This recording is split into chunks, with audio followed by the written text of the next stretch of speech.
diagnostic précoce a apporté un grand changement de notre pratique quotidienne. Et depuis la fin de cette formation, 2 semaines après, on a eu 2 cas.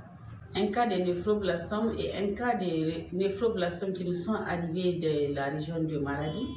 Ces enfants sont arrivés à un stade très précoce et je pense que s'ils font correctement leur traitement, ils seront guéris. Et on a constaté aussi un grand engouement au milieu de nous et une étroite collaboration, je dirais, depuis cette formation qui fait que dès qu'ils ont un cas suspect, ils nous appellent et on discute du bilan qu'il faut faire.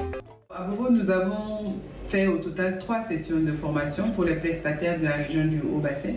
3 sessions qui ont regroupé au total une centaine de prestataires. Et au cours de ces formations, nous avons utilisé plusieurs outils. C'était essentiellement d'abord les outils communément utilisés par toutes les unités, c'est-à-dire le guide du formateur, le manuel du prestataire, mais également les affiches et les fiches techniques. Mais en dehors de ces outils qui nous ont été donnés par le GFAOP, nous nous sommes basés aussi sur les fiches de référence et contre-référence qui sont déjà utilisées localement et en général dans le système de santé au Burkina Faso. Le but, c'était d'apporter des adaptations utiles pour favoriser le diagnostic rapide des enfants atteints de cancer pour un diagnostic le plus précoce possible. On a fait la formation sur le diagnostic précoce en Guinée parce qu'on reçoit beaucoup de patients qui viennent à un stade avancé. On va prendre l'exemple sur le rétinoblastome, qui est une tumeur qui est très facile à guérir si le diagnostic est fait très tôt. On a fait une étude rétrospective sur les cas qu'on a reçus sur une période de 3 ans. On s'est rendu compte que les enfants qu'on reçoit pour rétinoblastome viennent à un stade avancé de la maladie avec des métastases. Et tous ces enfants, en fait, avaient consulté un agent de santé dès l'apparition du premier symptôme. Donc, les parents ont remarqué que quelque chose a changé au niveau de l'œil. Ils ont consulté un médecin et d'autres pathologies ont été traitées. Soit c'est une cataracte, on les a traités pour des conjonctivites et tout. Finalement, le manque d'amélioration. Les parents ont eu recours à autre chose et finalement, c'est l'évolution de la maladie, des tumeurs extraorbitaires et des métastases.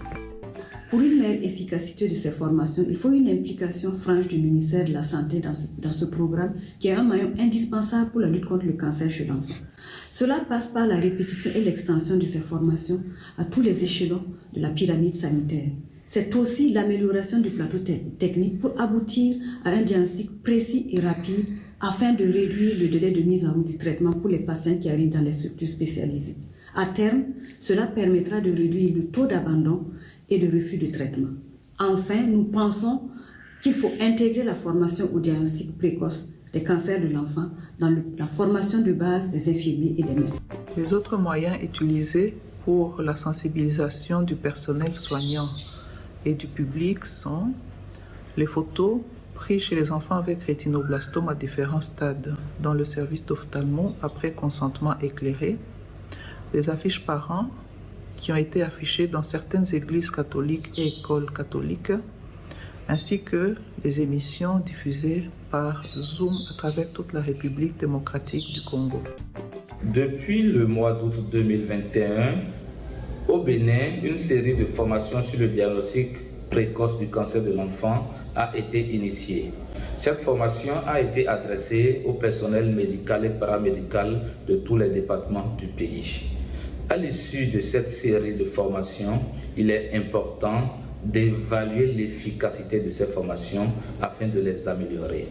Pour ce, 3 axes d'évaluation et d'amélioration ont été identifiés. Le premier axe concerne l'extension de la formation au personnel intervenant dans la prise en charge des enfants.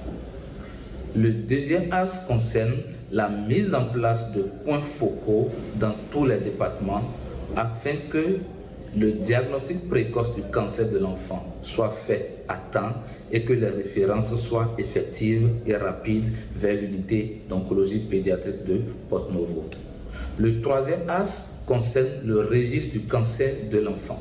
Ce registre a été mis en place en 2018 dans notre hôpital et l'étude de ce registre nous permettra d'évaluer la progression du nombre de cas diagnostiqués précocement, d'évaluer l'efficacité de la prise en charge et également le pourcentage d'enfants guéris.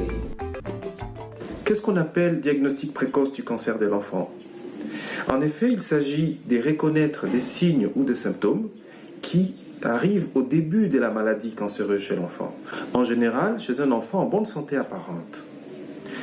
Les parents ou l'entourage reconnaîtront ces signes parce qu'ils sont facilement reconnaissables et on ira avec l'enfant à l'hôpital. Et c'est à l'hôpital qu'on dira qu'il s'agit d'un cancer ou pas. Les facteurs de risque n'étant pas clairement identifiés, le cancer n'est en général pas évitable. Ainsi, la meilleure arme dont nous disposons est le diagnostic précoce. La formation au diagnostic précoce est capitale dans notre contexte parce qu'elle permet une amélioration des chances de guérison en diminuant considérablement la toxicité des traitements. La formation est venue à son heure, comme tout le monde l'a constaté, parce que ça nous a permis vraiment de pouvoir reconnaître les types de cancer chez l'enfant. Ce qu'on peut dire aux parents, c'est de vraiment bien observer leur enfant.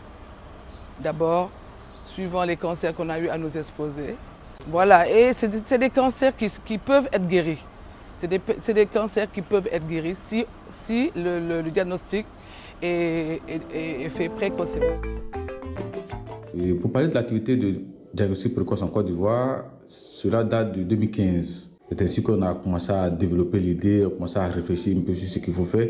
Donc on a dit, ok, c'est qu'il faut former les médecins des autres localités d'où proviennent ces malades-là.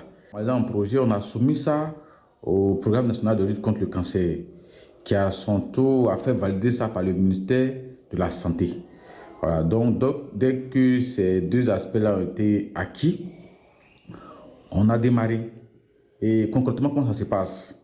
Lorsqu'on cible une localité et qu'on retient une date, on est d'abord un TDR qu'on soumet au Programme national de lutte contre le cancer, qui lui, à son tour, au vu du TDR, produit une note technique qu'il adresse à la Direction générale de la santé au sein du cabinet du ministère de la Santé.